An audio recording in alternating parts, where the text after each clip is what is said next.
Jeff Foxworthy is one of the most respected and successful comedians of all time. He is the largest selling comedy recording artist in history, a multiple Grammy Award nominee, and was part of one of the most successful comedy tours of all time, the Blue Collar Comedy Tour. Jeff might be a redneck, but I assure you, this guy is the real deal. Jeff has excelled not only as a comic, but also as an author, TV personality, and businessman. He's the best selling author of more than 26 books, including 3 volumes of the Redneck Dictionary and 3 children's books. And he has hosted or starred in 5 television series, including Are You Smarter Than a Fifth Grader and the American Bible Challenge. Jeff's newest comedy special, The Good Old Days, premiered earlier this year on Netflix. It's his first solo comedy special in more than 20 years. On a personal note, Jeff has been married since 1985 to his wife, Pamela. They have 2 amazing daughters, and Jeff also became a grandfather this year. Congratulations, Jeff. Jeff Nothing is better. Jeff is one of the funniest guys on the planet, and at the core, he's also one of the nicest guys you'll ever meet.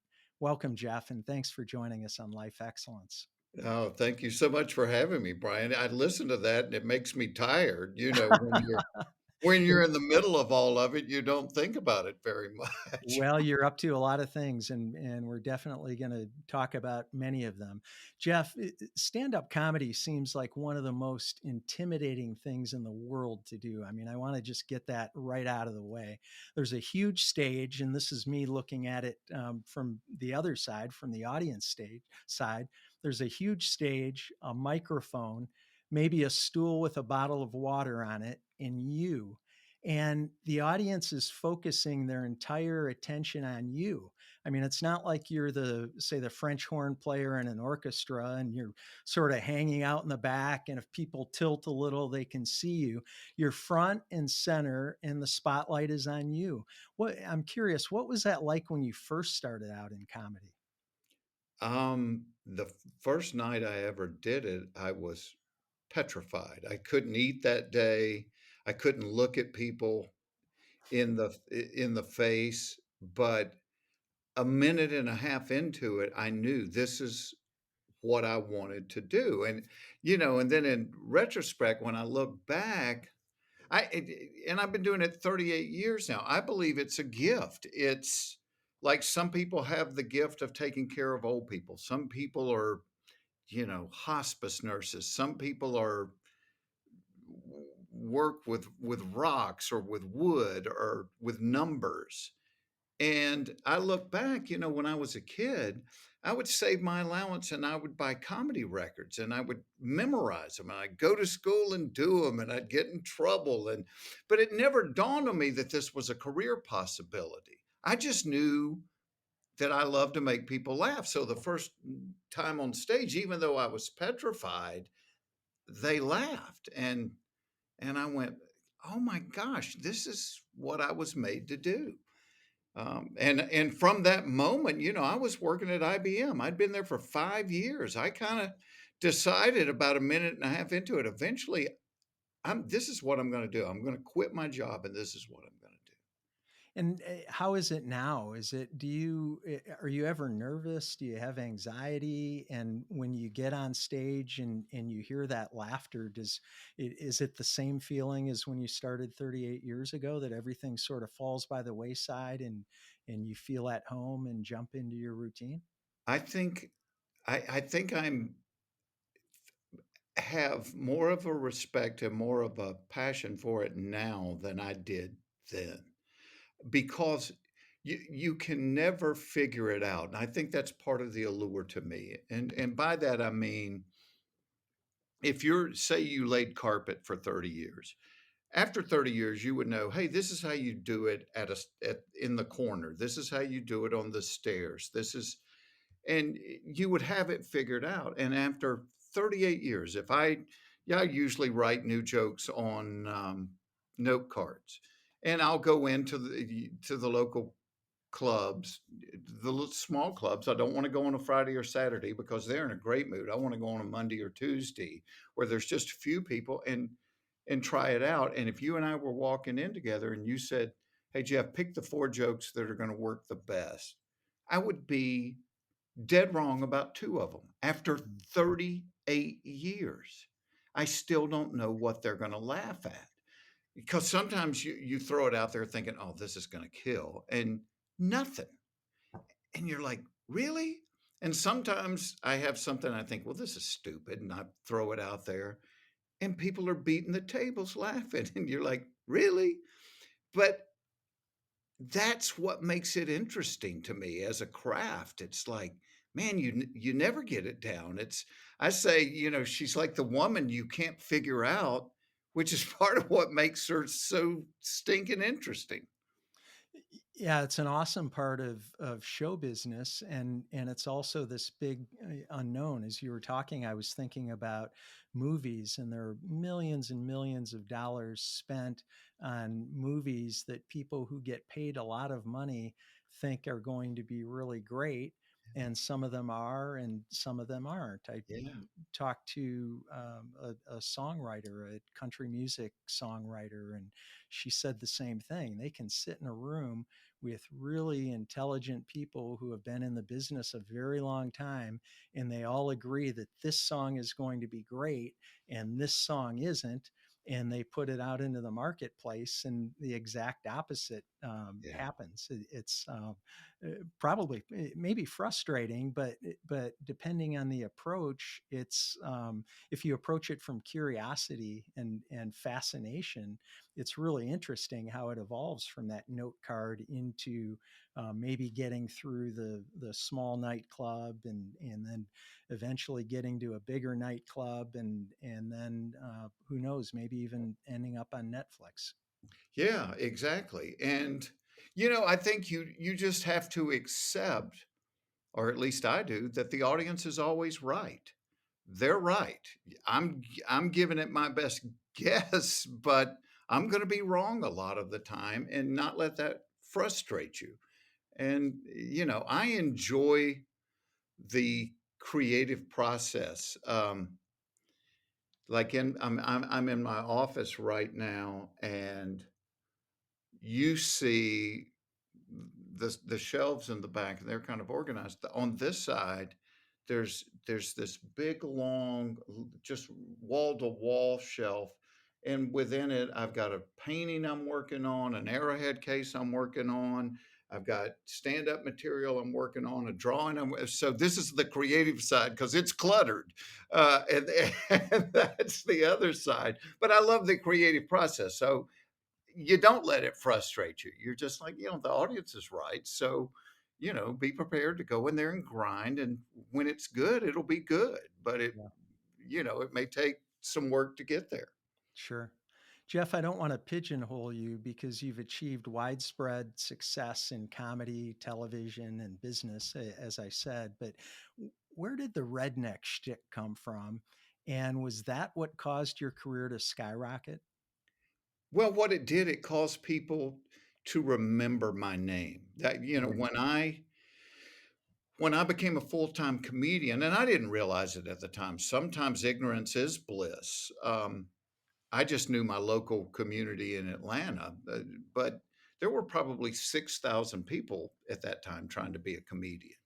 Um, and so it was very hard to separate yourself from the pack. But the way the redneck stuff started was, I've always been an outdoor guy. I've been a guy that loved to hunt and fish and drive a tractor. And and so as a comic, I start traveling around the country. Well, I've got this thick accent, um, which, when I first started, I would go to New York or LA. I'd have guys in New York going, "Yo, Jeff, look, I don't want to hurt your freaking feelings, right? But you got to take some voice lessons and lose that stupid accent you got." And I'm like, well, where I come from, you're the one with the stupid accent. And so I kind of dug my heels in. I'm like, no, this is the way I talk. But I had a truck. I drove a pickup truck. I wore jeans, cowboy boots. I was always talking about, oh, it's deer season, or I wish I could be fishing today, or whatever. So it became kind of a good natured thing, but they were always kidding me. And they were going, Foxworthy, you're nothing but an old redneck from Georgia. It was always getting that. And one night I was playing a club outside of Detroit, Michigan. and they were kidding me after the show about being a redneck. Well, the club was attached to a bowling alley that had valet parking. And I said, if y'all don't think you have rednecks in Michigan, come look out the window. People are valet parking at the bowling alley. And we all laughed. And I went back to the hotel that night. And like I always do, I pull out my notebook. I'm trying to write stand up material. And I thought, look, I know what I am. I know I'm a redneck from Georgia, but apparently a lot of people don't realize that they're a redneck too. And I wrote 10 ways to tell. Now, I think of myself as a comic as more of a storyteller, but these were one liners. If you do so and so, you might be a redneck. I wrote 10 ways to tell, never thinking it was going to be a hook or a book or a calendar. I was just trying to write stand up material. I'm not that smart to actually, but I went back to the club the next night and I tried it. And not only were people laughing, they were turning around and pointing at other people, at their table. And I said, "Oh wow, I'm on to something here." And they were easy to write. They were one-liners. So I'd written 10 and I thought, can I write 50? And I wrote 50 and I thought, can I write 100? And then I had 300. And I thought, well, I wonder if this could be like a little humor book. And I started sending it out to publishers. Brian, I was turned down by the first 14 publishers that I sent it to. Mm. They weren't interested. And the 15th one called me in for a meeting. And he said, I think this is pretty funny. He said, how does $1,500 sound? And I didn't say anything because I thought he was asking me for $1,500 and I didn't have it. And he's like, no, no, no, no, we'll give you. I'm like, oh, well, you got a deal then. And um, I asked him at the time, I said, how many books do you think we'll sell? And he said, oh, I bet we sell 5,000 of them. And I think that first book sold over 4 million copies. Oh my And goodness. Wow. so he didn't see it coming. I didn't see it coming. My joke to him always after that was, hey, I'm glad you don't know anything more about the book business than I do. Um, but it was, people could remember them. They were one-liners. They could go to work the next day, stand there in the break room and tell it and get a laugh. And I became, oh, that's the redneck guy, Yeah. which was great because it separated me from the pack. But it was always at the height of it, it was 5 minutes out of a 2-hour show. So it was never, people like, oh, you're the redneck guy. I'm like, well, that's what you remember. But no, I'm actually much more of a storyteller and a family guy than I am the redneck guy. But who cares? Right. It worked. Did you find that that opened doors because you had the redneck shtick? So, I mean, it's great that it was only 5 minutes, but it is the thing that people remember you by. Is it also something that caused you to get gigs that maybe you otherwise wouldn't get, or get into some of the other things, or do you think that it's really just part of everything else that you're Well, doing? what you're clamoring for is to get noticed. You're in a sea of 6,000. And what it did was it allowed me to climb out of that sea and people go, oh, that's that guy. And they would laugh at that stuff, but then they would hear the other stuff. And yes, I mean, Leno discovered me that way. And Rodney Dangerfield, and Rodney put me on a young comedian special, and Bob Hope put me on a Bob Hope special, and Leno went back and told the Tonight Show about me, which is how I got on the Tonight Show. So yeah, I mean, and thank God for it. I mean, it worked. So it was very much to my advantage. And the other thing is, it's like in those early days, I'd be hanging out with comics and they're like, oh, I got to get on TV. I got to get on TV. And I thought, well, people don't have to watch TV, but they do listen to the radio on their way to work and away from work. Well, because it was one-liners, you could just rattle them off.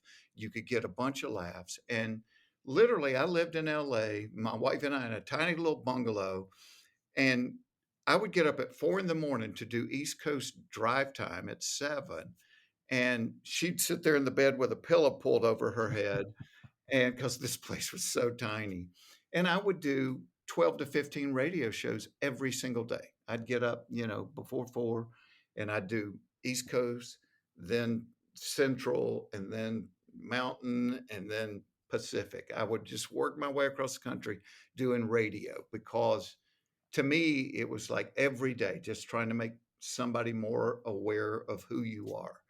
And the redneck jokes were great for that. They weren't big, long stories. They were quick and people laughed at them. And, so it did help me kind of separate myself from the 6,000. Yeah. Jeff, we're to say that we're living in an interesting time in history would be an understatement. It seems like we're and this is comedy is funny, and I love to laugh, and I love comedy. But this is on a serious note. It seems like we're walking on eggshells today in terms of what we're able to say out loud and how we say it. And I I've always thought that at least part of comedy historically has been laughing at certain groups of people. So it's right or wrong.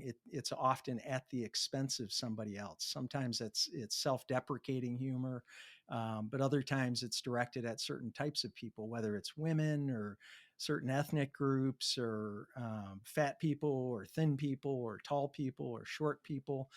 Today, though, it seems like just about everything we say is offensive to someone. I'm curious as a comedian, and I'm sure you're noticing whether it's in your own comedy or with others that people are more sensitive about humor, especially when it's at the expense of others. Can you share your thoughts on that and maybe more broadly talk about, so you've been in the business almost 40 years. How do changing times influence the jokes that you write or the direction that you go in as a comedian? It is like 30 years ago, and I'll talk about this with other comics as we'll go back and talk about a bit somebody did 10, 20, 30 years ago and just laugh and go, you couldn't do that today. And I even saw with me, like 30 years ago, I might be doing a bit and I would say, why do women do this and men do this? And then it got to the point that somebody would say, well, I'm a man and I don't do that, or I'm a woman and I don't do that. And then I'd go, okay, my wife does this and I do that, to make it more specific. But it's a huge problem in stand up today because what you find yourself doing is you find yourself editing and re-editing and re-editing, and I didn't used to write that way, but now I will write and then I'll go back and go, is there anything in here that might possibly offend somebody? And when you're sure that there's not, you go on stage. Like I just, in my new Netflix special, it's called The Good Old Days, but it's kind of a part of the premise in there is talking about the way things were when I was a kid as opposed to the way that they are now. And one of the things I said, when I was a kid, if you wanted a trophy, you had to finish in first place. That's not, you see, you're laughing. And it's not even really a joke. It's kind of a statement of fact. And boy, I got blown up on the internet for that, where I people bet. started cussing me out and going, "It's your fault. You baby boomers bought us the trophies. You gave us the participate." And I'm like, I'm not finger pointing. This is just that was a fact of how it is now, and that's It's an and so observation, right? It's yeah, not it's a an judgment observation. or criticism, although it might be, but it's an observation. Well, but what we've done is we become hypersensitive, but we've become hypersensitive not only about ourselves, we get offended for somebody else. And part of me as a comic goes, you know what? If they're offended by it, like I just saw a thing where a bunch of Native Americans were talking about the Washington Redskins changing their name, and they were saying, you know what? It didn't bother us. It was other people coming in and going, you can't do that. You've got to change that. And they were like, we were okay with it. It didn't bother us. And we do that in the world of comedy to the point that nothing becomes funny. Um, it's very hard because part of being a comedian is you got to be a truth teller. Is you hold something up and go, why is human being? Why do we do this? Why do we do that? And when you can't tell the truth anymore, it's like working with your hands behind your back, and it's not fun. And I think part of it is we're hypersensitive.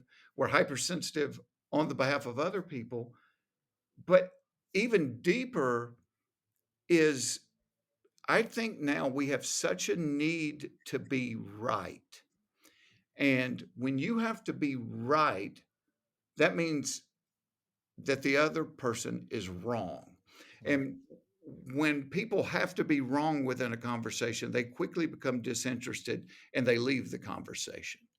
And I don't know about you, Brian. I'm 63 years old, and I look back at how many things during the long course of my life that I've changed my mind about, or I've evolved in the way I think about something.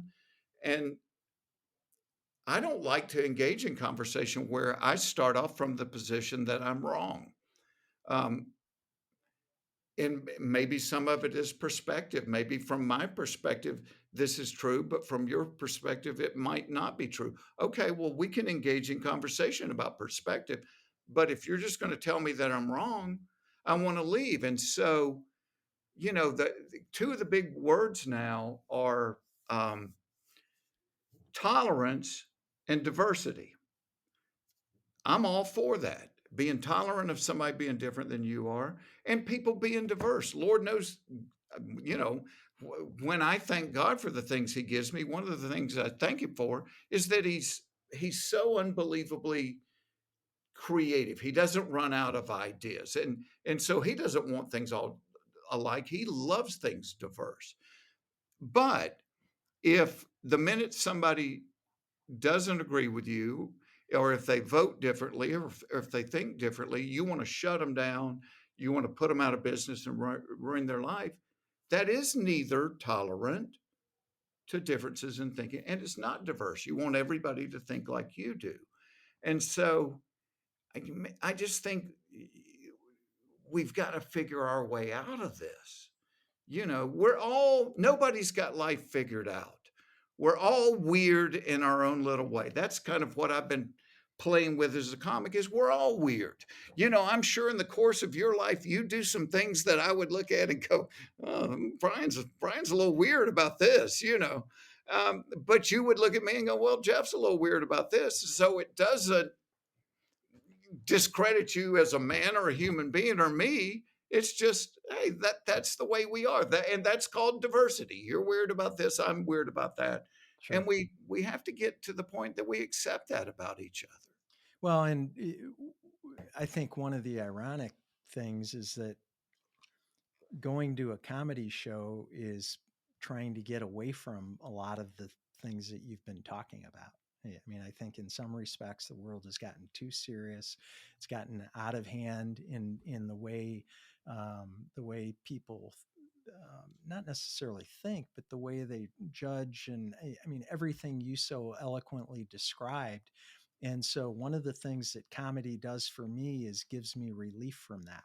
Right. So when I'm winding down at the end of the evening, I'm not watching the news because I've had news hit me from multiple directions all day long. I want relief from that, and so I turn to comedy, and it's a I mean, let's face it, and you know comedy better than I do. Historically, I mean, there's been some pretty edgy comedy, we'll say, and there still is some edgy comedy, but they're at the point that we are so serious in the world that we have to eliminate fun and eliminate comedy from our lives. That's going to be a very sad day, I think. And I Well, know, Brian, and I've gotten to where I finally just said this to the audience because for years now, I would remind myself right before I walk out that everybody that I'm going to look at is going through some kind of a struggle. Now, it might be a financial struggle, it might be a physical struggle, it might be an emotional struggle, but everybody's going through a struggle. And so my whole life, it's just the way I'm wired. I'm like, be nice to people, have grace with people, because you don't know their story. You don't know what they're dealing with every day. And I don't think that laughter makes someone's struggle go away, but I do think laughter it's like the release valve that keeps the boiler from exploding. Laughter and live music both do that. Is it allows you to escape from whatever your particular struggle is for an hour and a half, 2 hours, and then when it's over, you pick that thing back up and you go deal with it again. But you've had a reprieve, you've had a break from it. And I think that's why it's important, and you know that if you go to a comedy show and when it's over and you're like, "Oh my gosh, I can't remember the last time I laughed like that. That was good." It's let down for just a minute, and I think it's essential. I think it's beneficial for our well-being. Absolutely. It's healthy. It's Yes. beyond good. It's healthy. Yeah. As I think about comedy in my lifetime, Jeff, and you mentioned music, I think this happens with music too. Performers are hot for a while, for a season, or for a decade, or maybe longer, and then their popularity fades. And you've seen it in others with comedy. We've all seen it with bands, with musicians, singers. How do you stay relevant and at the top of your game over such a prolonged period of time? You've been doing this 38 years and you're still hot, you're still doing specials, you're still touring. Arguably, you're at maybe I mean, I don't know if you're at the pinnacle of your career, but it seems like the R word isn't it hasn't come into your vocabulary yet, and you're 62, so I know you know what the R word is. Uh, it's A, my wife, I would drive her crazy. I have no idea how I've done because you're right. Usually careers are I think I was from the beginning was wired a little different in that most people get into stand-up because it's such a great springboard to get into television or movies. And once they do, and you think back to like Eddie Murphy, he started out as a stand-up, then he got TV, and then he got movies. He never did stand-up again. That's what's usually the story. And then there's a few people that are just kind of weird. Um, Seinfeld, Leno, Jim Gaffigan, uh, that all they ever wanted to be was a stand-up. Now they may have done TV, they may have done movies just like I have, but if you put a gun to my head, and I've hosted TV shows, I've done voiceovers, I've written books, I paint, I draw, I have a lot of things that always keep me interested creatively. But if you put a gun to my head and said you can't do but one, I wouldn't hesitate. It would be stand up, and that's kind of weird and unusual. Well, to be a good stand up, the audience just thinks, oh, he just thought of this as he walked out here and he's saying this, but there's so much work that goes on behind the scenes. And there's no shortcut to it. You've got to put in that effort, you've got to put in that work. And you know, I have a good work ethic. I'm always thinking, always writing, but without that, I wouldn't last very long. Yeah, I'm a learner, and that actually is a good segue into my next question. I'm a learner, and I love to study excellence and the things people at the top of their profession do to be successful. And I'm fascinated by comedy, and one of the reasons is that it seems like such an incredibly difficult field to break into. You mentioned 6,000, and I don't know if that's the number of comics who are making a living, or what that number is, but I know there are a lot of people in clubs here in Detroit. There are comedy clubs in Ann Arbor, all across the world. There are small clubs where people are trying to break into comedy, and maybe some of them are doing it as a hobby, but uh, the dream, I think, for all of them is that they get some break, and they're able to do what you do. Um, the other thing is that though, even if they're able to break into the field, it's very tough to stay there. And there are, I've studied this a fair amount in comedy, and there are two documentaries that, for me, really illustrate the difficulty of the business. And the first one is Joan Rivers, A Piece of Work.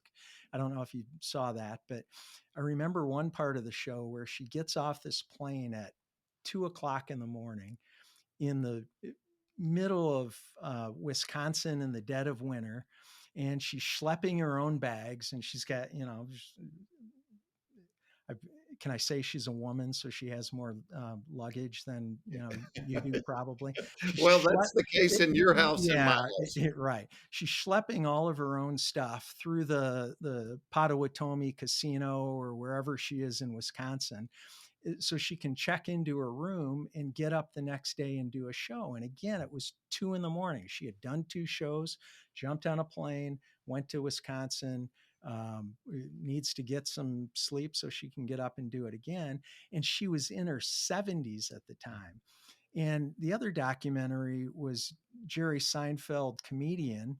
Yeah. And that documentary was released in 2002, which was about 14 years after Jerry had finished Seinfeld. And so at the time, he's arguably one of the most recognized people on the planet, maybe even more so than you, I dare say. Um, and yet the documentary revealed the struggle that he had to get back into comedy, to be funny again, to create great comedy. And I think in this documentary, Jerry said that because he's Jerry Seinfeld, he gets 2 to 3 minutes of grace. I forget if he said 2 minutes or 3 minutes. Yeah. He gets a couple minutes of grace from the audience where he can just fall flat. But after that, he needs to be funny or the audience is just going to destroy him. And I thought, oh my goodness, like that's Joan Rivers and that's Jerry Seinfeld, and that's what they're doing at that stage in their career, to continue to be relevant, to continue to be successful, to continue to be funny. That's a tough business. Uh, Tell us, Jeff, about the work your audiences, and you started to mention it, the work your audiences don't see that go into the creation of a 60-minute set. Well, when you describe Joan Rivers doing that, see, I haven't done that since Thursday, wherein I was in Oklahoma doing a show at a casino. Yeah, but Uh, you don't carry your own bags, right? I Because do you're carry Jeff my own Foxworthy. bags. Yeah, I know I do carry my own bags, and I check in at 2 in the morning, and I mean, that's the job, it's when you're on The Tonight Show or Jimmy Kimmel or something, that's the rare days, but to keep good at your craft is you're out there working. I've got a picture on my phone my wife sent me from a year or two ago, but it's me sitting at the kitchen table, and I've got a yellow notepad, I've got note cards, I've got printed out sheets from the computer, I've got my laptop, and I'm looking at my phone from the notes section on the phone. I've just got it all spread out and, pens and all, and I'm just sitting there concentrating, looking at the phone as I'm and my wife said, "This is the side of it the audience never sees." Hmm. And she said, "I wanted that forever so, your grandchildren could look at this and say, 'This is how he worked at this. This is the side they never see.'" Um, some of my favorite nights of comedy, I remember one night being at the Comedy Magic Club in Hermosa Beach, California, sitting in the little green room or the dressing room in the back, and it's Gary Shandling was writing. He was hosting some award show, so we were sitting back there writing jokes, and it's me, Gary Shandling, Leno, and Seinfeld, and we're talking about putting these jokes together. And at one point, Jay's like, "No, I think the car should be blue. That's just funny. It's a blue. It's a." And Jerry's like, "No, Jay, green." Green's funnier. Green's a funnier. And I remember sitting at the table thinking, if the audience could see this, we would all be committed into an insane asylum because here's four adult men arguing about whether green or blue is funnier. But that's what, but we loved it. I mean, that's what we do. And when you do it well, it's like a magician. You know, when a magician fools you, it's because there were 10,000 hours you didn't see where they were perfecting their craft.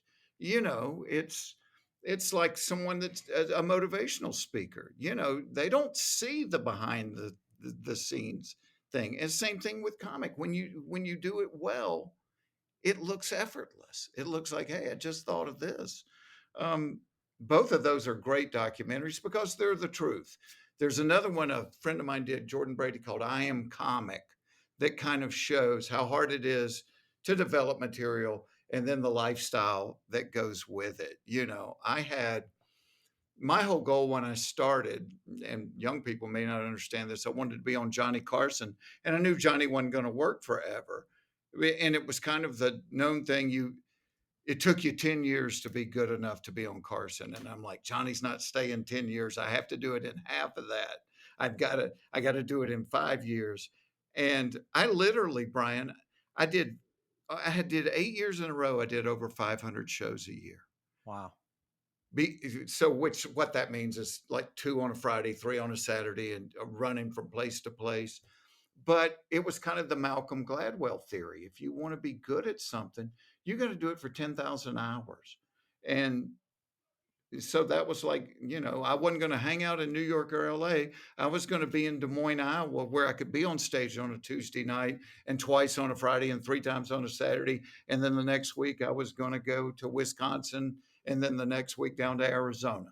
And I was just going to be on stage every night. And that's how I would get good at my craft. Yeah. Can you share some of the details about how you write? Where do you get your material? And maybe walk us through the process of how you take an idea for a joke. We were talking offline about, I use a legal pad, you use index cards.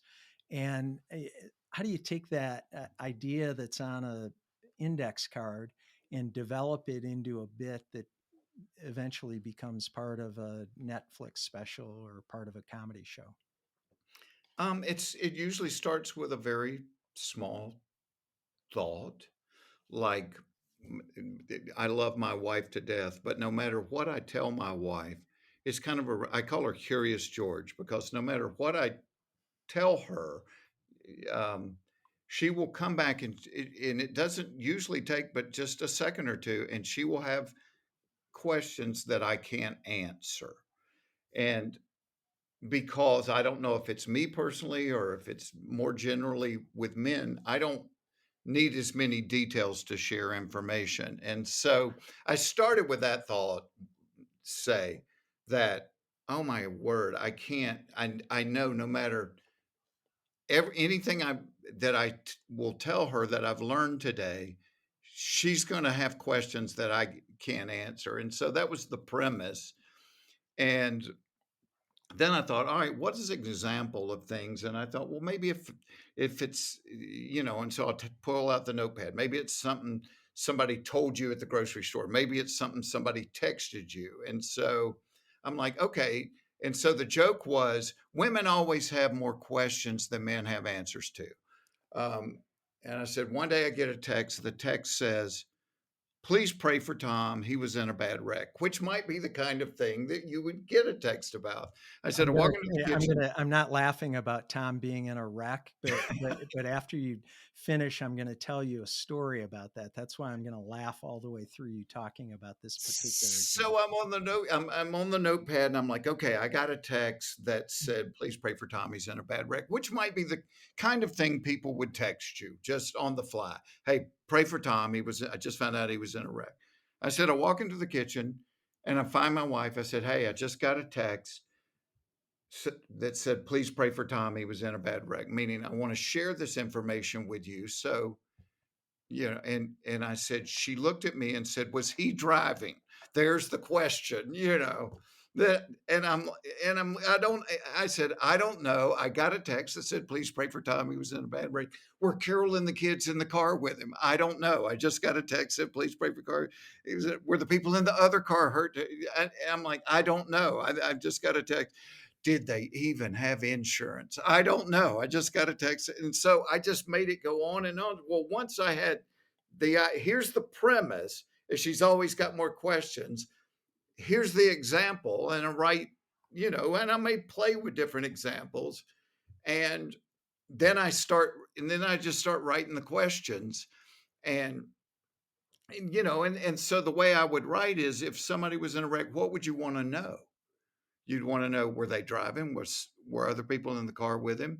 What did they hit? Did they, what hospital are they in? And so it's almost like writing in little pile here, and then you bring it all together. And at the end, when I tell the joke, she says, "You don't know anything. What do you know?" And I said, "I know you need to pray for Tom. I just got a text that said he was in a bad wreck." Well, Brian, when I do that joke, people, they start off laughing a little bit, and as you continue to add to it, they're laughing more and more. And if it's couples, I look out in the audience, and there are just people elbowing each other and pointing at each other. And so you've attained your goal of, I've found that connection. I've found the truth, and the truth has made somebody laugh at themselves. And which is kind of my goal when I started to write that joke. Yeah.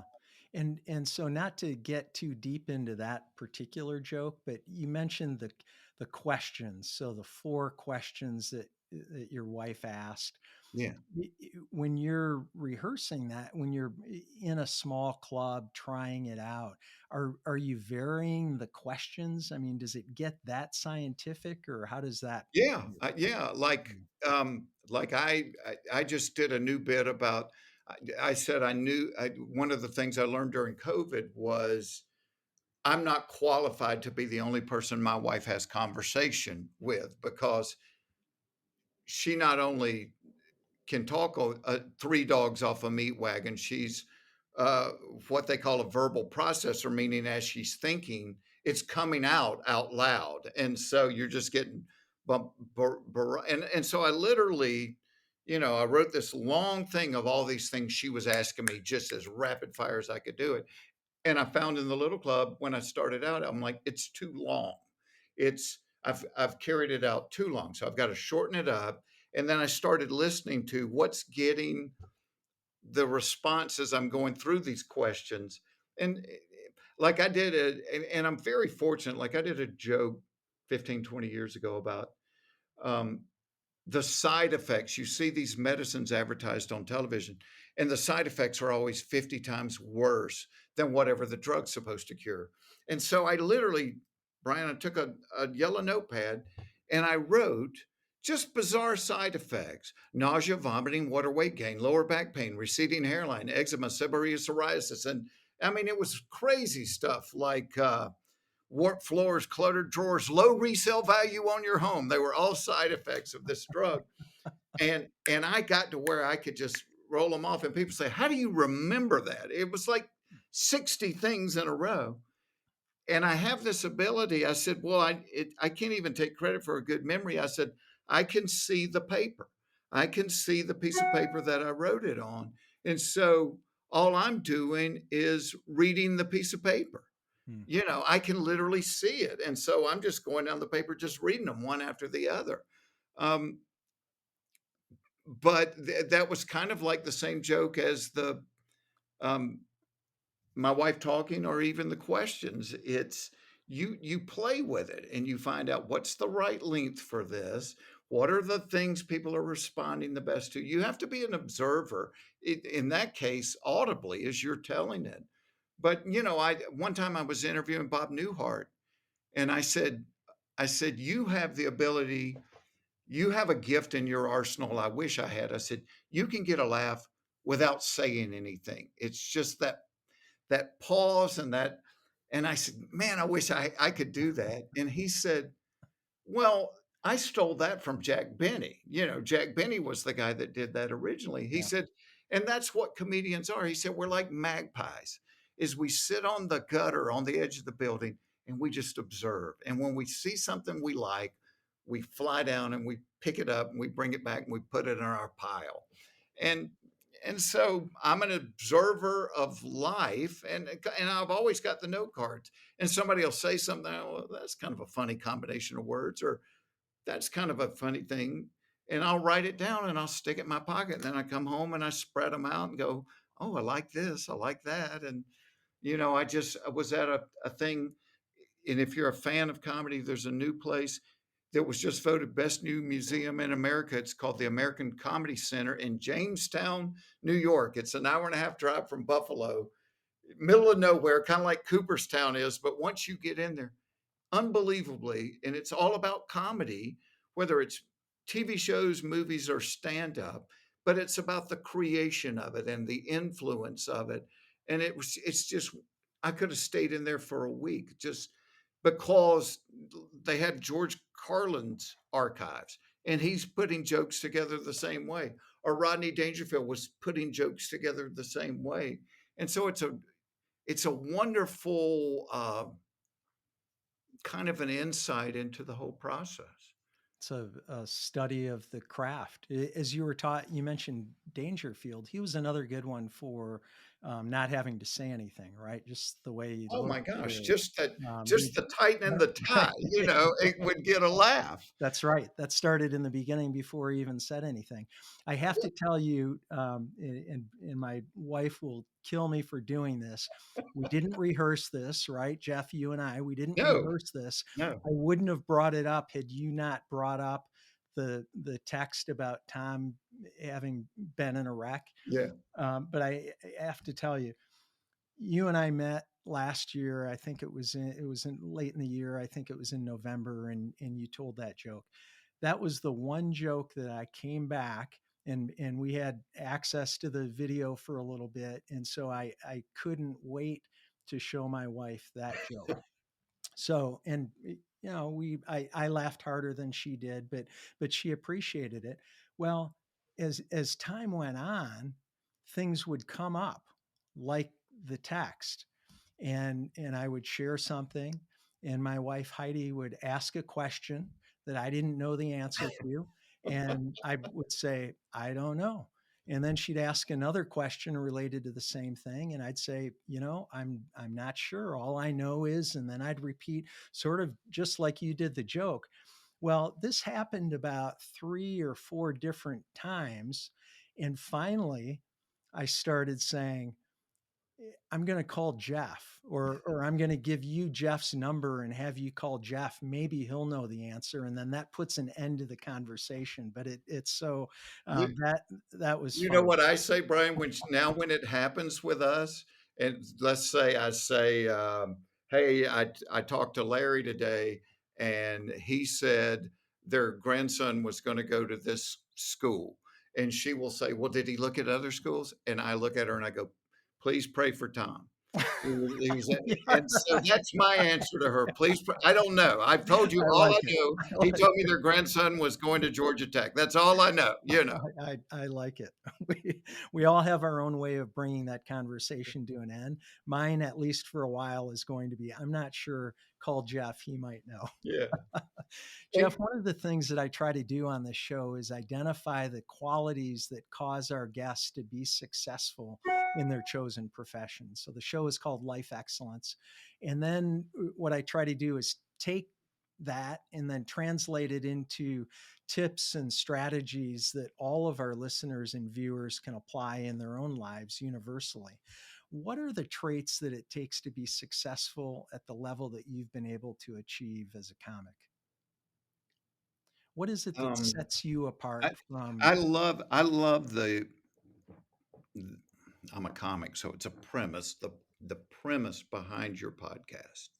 Um, and I'll tell you why. I was doing an interview with somebody 5 or 6 years ago, and at one point, the woman asked me. She said, "Okay, you do stand up, you host TV shows, you do voiceover, you write books. Which one are you?"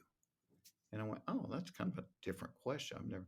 And I said, "Well, those are all things that I do, and I love what I do, but there's a difference between what I do and who I am. Who I am is is I'm a husband and I'm a father and I'm a brother and I'm a son and I'm a friend and I'm a person of this community. And so through the course of my life, what I do probably going to change a lot of times. Who I am, hopefully, stays consistent.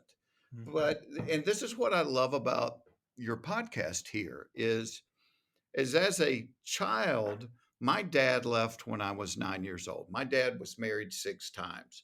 And so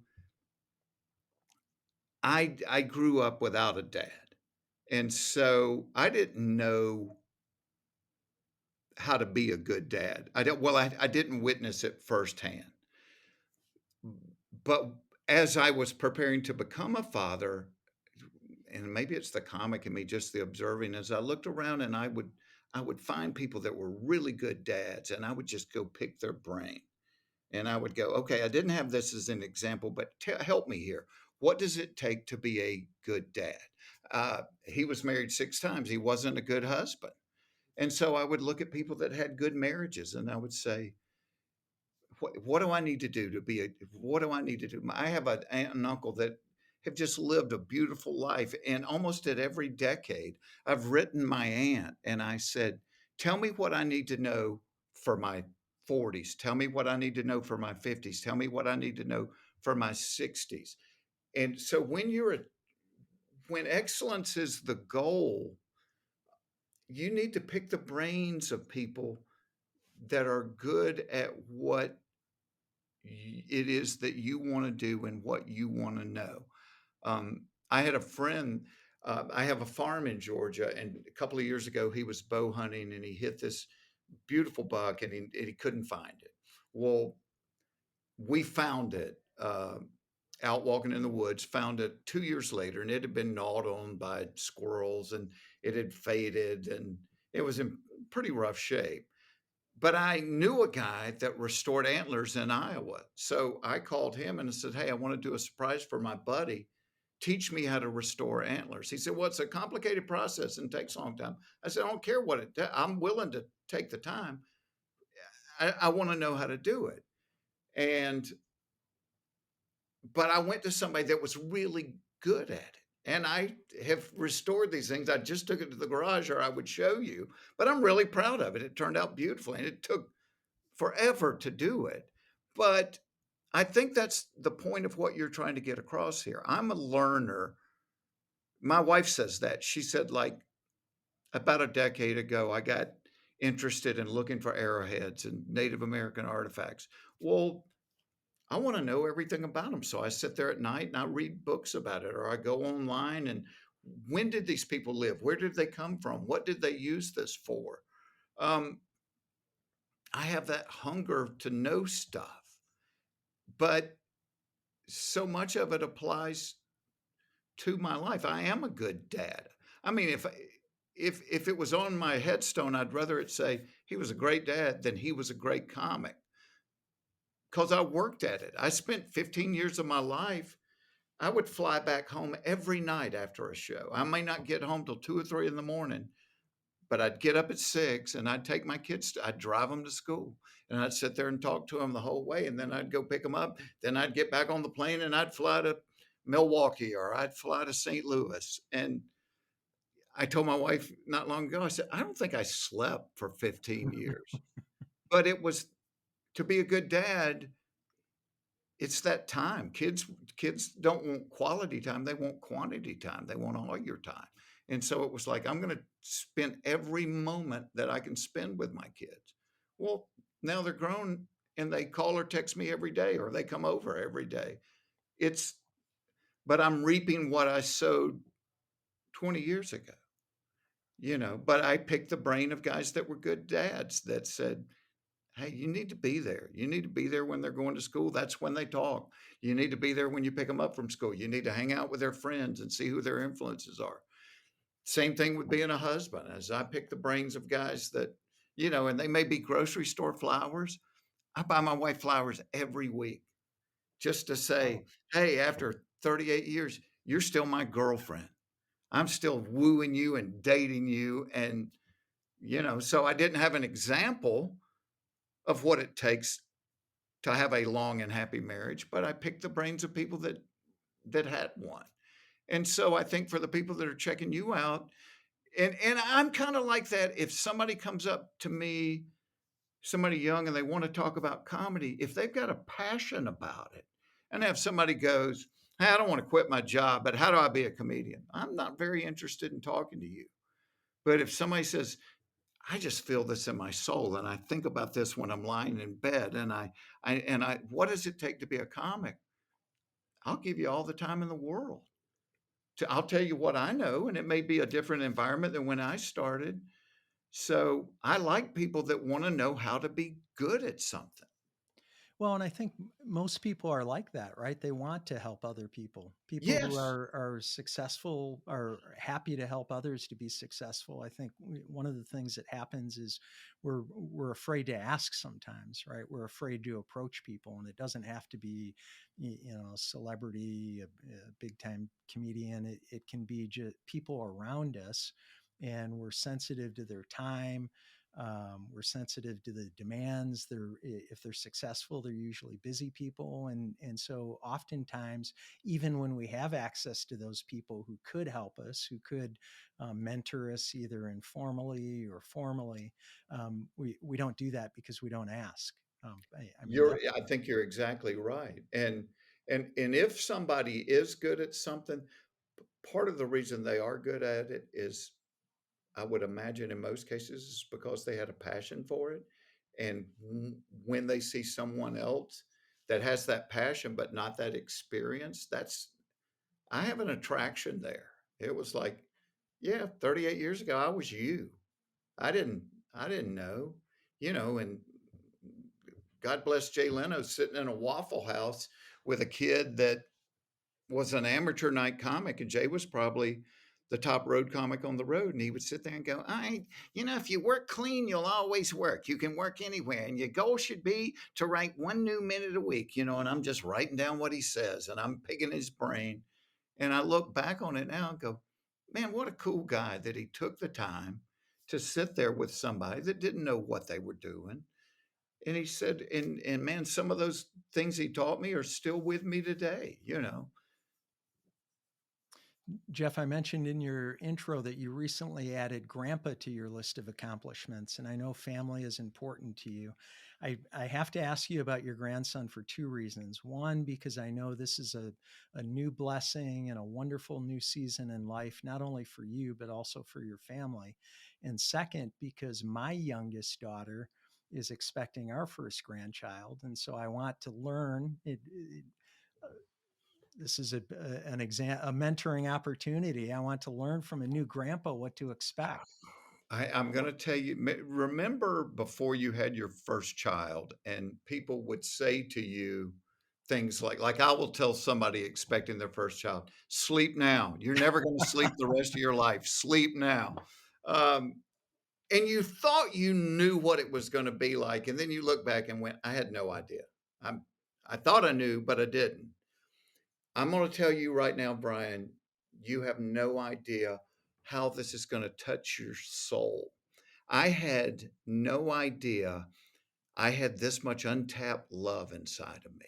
Mm. And when I held him the first time, I sat there and wept. I've got tears dripping onto him because you see all that innocence and all that potential and all that promise, and you can hold it right there in your hands.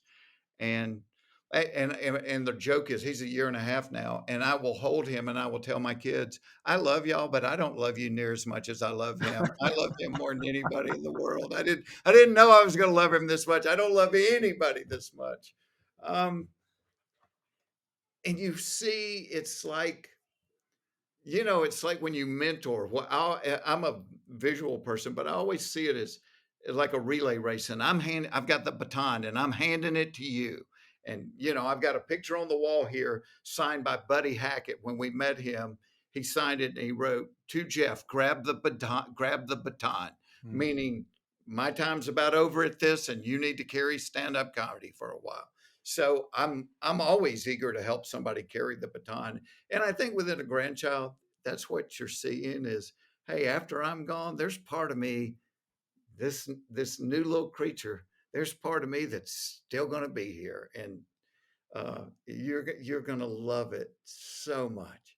I Oh, it's I just the best. I can't wait. It's definitely part of our legacy, isn't it? Yes, So I it's think cool from so. that standpoint, and God willing, we'll both be around for a long time to share that love with not only this grandchild. We have four children, so my wife is certainly hoping that this is the start of many more. But we're super excited about it, and I'm super excited for you and your family. Well, you Congratulations! used an interesting word, because that's what I call it, is seasons, and that's the way I view my life, is this season was great, and then it evolved into this season, which was great in its own right, and so I think I'm very much of a kind of in a mentorship season right now. I like sharing what I've learned and what I know and what I was wrong about, and it's almost like going back to what we were talking about at the beginning of this, as a society and kind of losing our way as far as laughing at ourselves. I think I think you could take two people that were polar opposites politically. One's pagan right, one's pagan left. But if you separated them and you sat down and you asked them, "Hey, what do you want out of life? What is it that you want? What's a priority to you? What makes you happy?" I think they would agree on 85% of the same things, even even though they peg, 180 politically. And so as a comic, that's what you're always looking for. What are these things that we share? It's like the women having more questions than men. Now, you and I have never met. We live in different parts of the country, but we share that. We both live, in a situation that's a connection for us.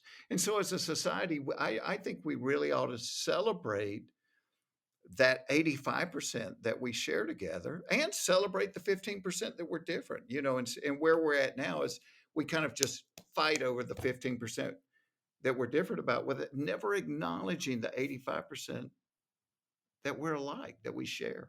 Yeah.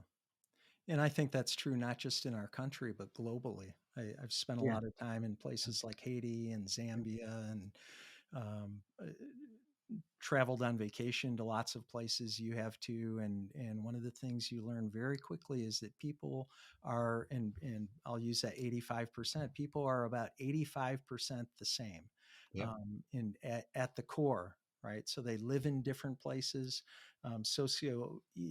economically. They're in different places. There's a um, wide range, obviously, between first world and third world. But even when you're comparing first world to third world, when you talk to people and talk to them about what's important to them, they're the same things that are Yeah. important to you and me and everybody listening and Yeah. watching We the don't show. we don't want to be scared. We want to make enough money to feed our family and for them to be safe. And so the comic in me is like, yeah, that's what we have in common. Our accents may be different, or the landscape we grow up in may be different, but I mean, we're people. We're Yes, people, and indeed. so that's what I try to connect with. Yeah. You and I have a common friend, John Maxwell, Yeah, who obviously is a man of tremendous faith. He talks about success versus significance, by the way, in terms of, so you were talking about seasons and how you're in a season where you're happy to help people. And I would suggest that that's a season of significance for you. So you've achieved success, however you measure success. I think you've achieved it. And you've been married for 30, 38, almost 40 years. You have two wonderful daughters. You have a grandson now. Your career is still flourishing and has for a long time. That's success. And what John says is when you start adding value to others and when you give back, only in that way can you achieve significance. yeah, And when you start doing that, and when you start to I don't even want to say achieve significance. When you start to help others in that way, what you find, what I've found, I'm sure what you found too, Jeff, is that that far outweighs the world's definition of success. There's just such tremendous value that we get through adding value to other people.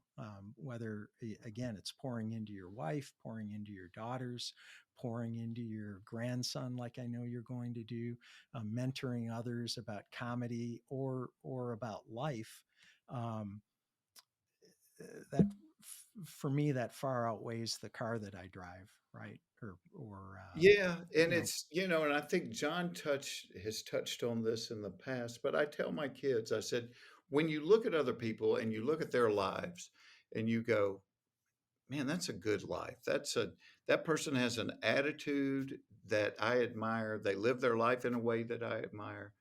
And I always told my girls, I said, I'll be willing to bet you everything I have that the person is not a self-centered person or not a self-focused person. The people that you look at, and they maybe not the most financially successful, but the people that have the richest and fullest lives are not self-focused people. They're other focused. And, I think that's the secret to life is learning to give your life away to your spouse, to your kids, to your grandkids, to other people that are around you. And it's kind of like the more you give away, the more you have to give away. And significance, like for me, and I know there's a lot of people listening that came from broken homes. And when you come from a broken home, when you have a parent that just leaves, no matter what your parents say, as a child, what you feel is, I wasn't worth staying for. I wasn't worth sticking around for. I wasn't enough. And so it does things to your confidence and your significance. You're like, I wasn't worth it. If I'd have been worth it, you wouldn't have left. And there's people listening that don't have faith, and that's cool, and be cool with me having it. But what I kind of learned to do is I wanted a daddy. I didn't have a daddy. I wanted one. And you know, Jesus said, God said, hey, when you talk to me, say this, our Father. It's like he's like, refer to me as Father. And I'm like, okay, well, you want to be a father, and you are there all the time, and you know everything about me, and you still love me, and I can't do anything to make you love me more, and I can't do anything to make you love me less. You just love me, and that's what I want. That's what I want in a dad. So I think somewhere as a kid, I just decided, you know what, I'm just going to let God be my dad. I'm just going to, yeah, and I still love this human, my biological dad, but he's not able to provide all the things that I, as a little kid, need. And so I'm just going to let God be my dad.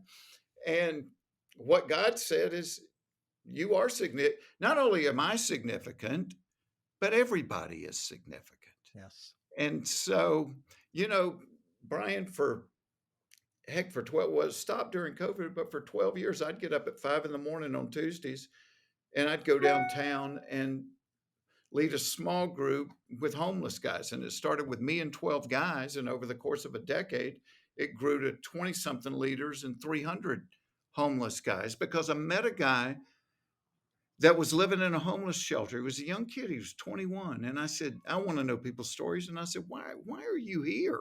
You're healthy. You're 21. Why are you in a homeless shelter?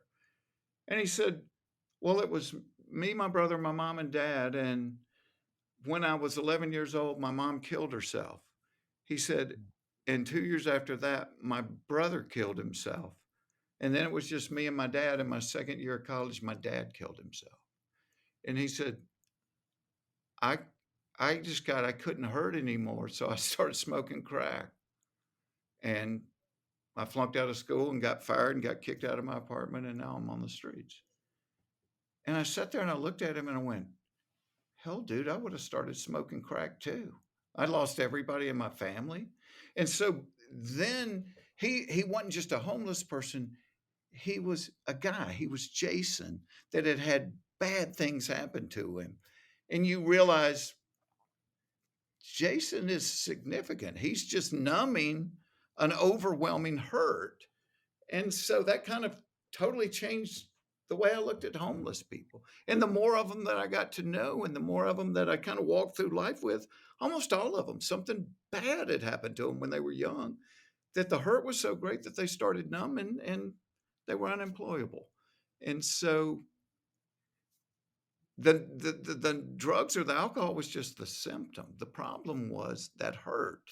And so if you could ever address that and learn their name, treat them like they're significant, treat them like, and it was amazing how many guys were able to overcome that, to get their jobs back, to reconnect with their families and all, if you could deal with that pain. Well, I think that's for all of us. One of the most successful people I've ever known in my life was Truett Cathy, who started Chick-fil-A. Sure. And that started in my hometown, little town of Hapeville, Georgia. So I knew Truett from the time I was a little kid. And I remember being a little kid and he would say to me, "You know how to tell when somebody needs encouragement?" And I'm like, "No, Mr. Cathy." He'd say, if they're breathing, they need encouragement."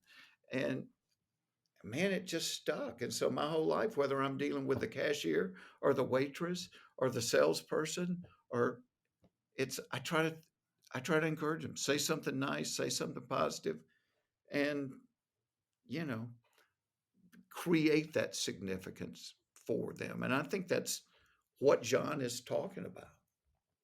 Yeah, the way I explain that simply is adding value. So we Yeah, have opportunities to add value in the yeah, world, yeah, and I mean, we all have some ego, right? And so maybe selfishly, I would love for that to happen in some big way, but that might not ever happen. But what does happen for all of us every single day is we encounter people, right?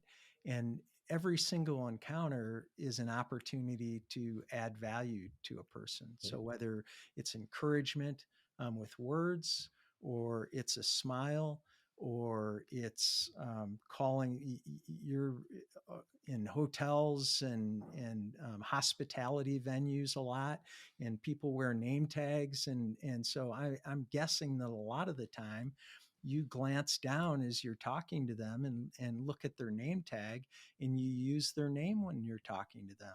yeah, It's something that for you is so simple and so easy to do, right? It's easy not to do too, but it's easy to just glance down, and then when you look into Mary's eyes, you say, Mary, it was really nice to meet you. yeah. Hope you have a great day today. I And did we that have, earlier. I did that earlier today. I'm in the right. grocery store and I'm checking out and she looked like she wasn't having a good day. And I look at her name tag. And as I'm leaving, I said, "Thank you very much, Giovanni. You're always so nice to me here." Well, but I think that's what we're created for, Brian, and they're small steps, but most things in life, even financially or business wise, it's small. The small steps add up to a staircase, and gosh, I can remember 35 years ago being on the phone with my wife at 1 o'clock in the morning and going, "I got better tonight. I can't put my finger on it, but I got better tonight," and it's just a small step, but you take enough of them and somebody sees you and went, "Wow, I saw you as a comic 5 years ago. You've really grown." Yeah, well, bunch of small steps together, or that's how it happens. Yeah.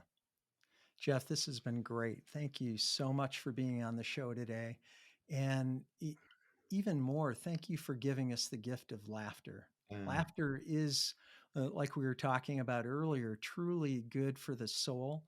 And I really, truly appreciate the role you and other comedians play in reminding us of that, in giving us that occasional relief, because we all have stuff going on in the world.